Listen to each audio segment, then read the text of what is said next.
We'll be discussing the chapter Playing with Numbers. In this chapter we have two important topics.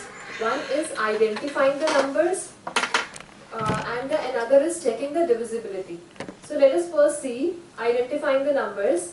I have an example here for this one. This says AB multiplied by 5 gives CAB. AB is a number where A is at the tens place and B is at the ones place. And when this is multiplied by 5, I get CAB. That means in the answer, B is at the ones place, A at the tens place and C at the hundredths place. Now let's see how can we proceed with it. We first check that when B is multiplied by 5, we get B again at the ones place. So the possibilities for B are 0 or 5. Now putting these two possibilities, we write down again A0 multiplied by 5 and A5 multiplied by 5. So that now we can check the possibilities for A. Now as we check the tens place and hundredths place, we see that A is at the ones place and hence A should be 0 or A should be 5 again, because 5 multiplied by A gives A again at the ones place. Therefore it must be 0 or 5, but the possibility of 0 is again rejected because the number cannot be 0, 0. AB cannot be 0, 0. So now the only possibility left for A is that A is equal to 5, and hence we get that A is 5 and B is 0, which is when multiplied by 5 we get the answer 250. Therefore C is 2, B is 0 and A is 5. Now the next one. We move on to the divisibility tests. There are some simple tricks to test what a number can be shared by. We are going to learn tricks for testing if a number can be shared by 2, 3, 4, 5, 6, 8, 9 and multiples of 10. This is a question here that can be solved by the divisibility tests. Let me write down the question on the board.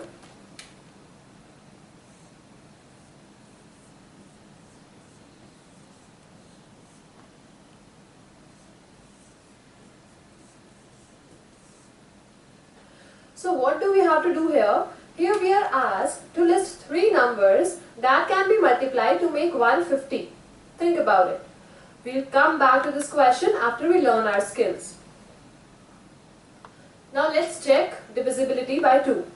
If a number is divisible by 2, it ends with 2 or 4 or 6 or 8 or 0. That is, the number should end with an even number, and hence an even number will always be divisible by 2. Next is divisibility by 3. Now, what happens if I am given a number and all the digits of that number add up to 3 or 6 or 9 or maybe a multiple of 3. Then the digit sum, that is the digit sum, is when you add the digits in the number repeating until you get to ones digit. We keep on adding all the digits of the given number and we check whether it is a multiple of 3 or not. If it is a multiple of 3, it will be divisible by 3. So here we see number 1467 has digit sum of 9. 1 plus 4 plus 6 plus 7 is equal to 18, and then 1 plus 8 is 9. So 1467 is divisible by 3. Another thing also, if we add the digits of the sum that is obtained, then it should be either 3 or 6 or 9. Divisibility by 4. If a number is divisible by 4, if we half the number and the result is even, then our number is divisible by 4.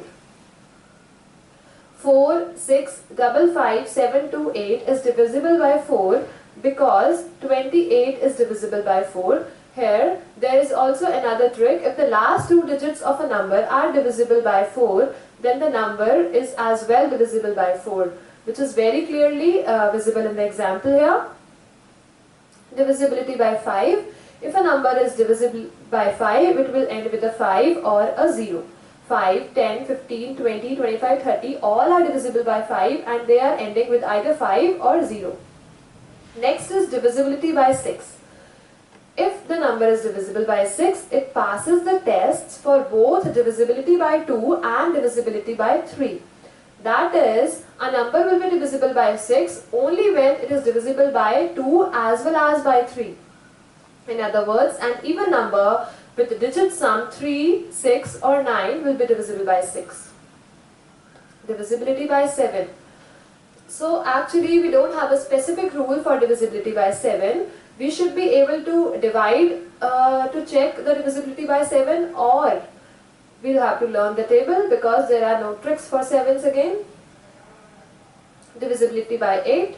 If a number is divisible by 8, if you half it and half it again, the result is an even number. If the last 3 digits are divisible by 8, the whole number will be divisible by 8. So here 2560104 is divisible by 8 because the last 3 digits 104. This number is divisible by 8. Divisibility by 9. If a number is divisible by 9, its digit sum is 9.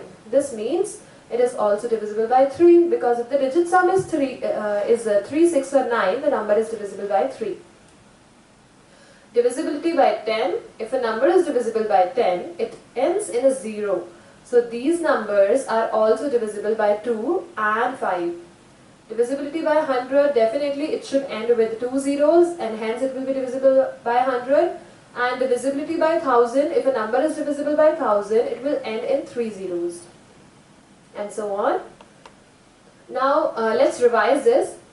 2 ends with 2, 4, 6, 8 or 0, then it is divisible by 2. For 3, the digit sum is 3 or 6 or 9. 4, half the last 2 digits and the result is even, or when we see the last 2 digits, it should be a multiple of 4. The last 2 digits should be the multiple of 4 and hence it will be divisible by 4. Divisibility by 5, it ends with 5 or 0. Then the number is divisible by 5. For 6, it should be a multiple of 3 as well as a multiple of 2. Therefore, it should be an even number and the digit sum is 3 or 6 or 9. And for 7, we'll have to memorize, remember the tables, or we'll have to check by simple division. For 8, half the last 3 digits twice and the result will be even, or the last 3 digits of the given number will be the multiple of 8. For 9, the digit sum is 9, and for 10, the number should end with 0. Now, let's come back to the question that I wrote on the board. Now test 150 to see what can go in the boxes. That means we need to find 3 numbers whose, when these 3 numbers are multiplied, I get 150. So we see that 150 is divisible by 2, 3, 5, 6 and 10 amongst the other numbers. Pick any one for the first box. Let me pick 2 for the first box. Now I see that the last 2 boxes are empty, and when 150 is divided by 2, I am left with 75. Therefore, in the last 2 boxes, there should be those 2 numbers which when multiplied give us 75. So now let's check the multiples of factors of 75. 75 is divisible by 3 and 75 is divisible by 5 as well.